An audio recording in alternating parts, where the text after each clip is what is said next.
Hello everyone, welcome to Rome Tips. Today we will be discussing something that can really improve your Mac experience: how to move your dock to the side. Are you tired of the dock taking up space at the bottom of your screen? Maybe you prefer a cleaner look, or just want more vertical space for your apps. Whatever the reason, moving your dock is super easy, and in this video, I'll walk you through the simple steps to do it. Before we dive in, if you find this video helpful, please give it a thumbs up and subscribe to Rome Tips for more quick and easy Mac tips and tricks. Alright, let's get started. Okay, so the first thing we need to do is open System Settings. You can do this in a couple of ways. You can click on the Apple menu in the top left corner of your screen and select System Settings, or you can use the Spotlight search by pressing Command plus Spacebar and typing System Settings. Once System Settings is open, look for the Desktop and Dock option.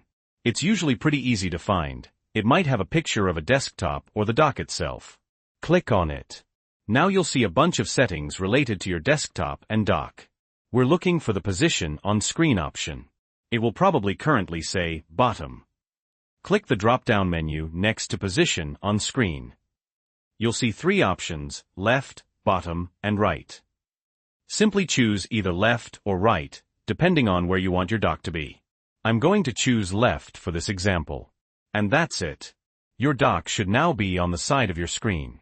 You can also adjust the size of the dock and how it's displayed in these settings.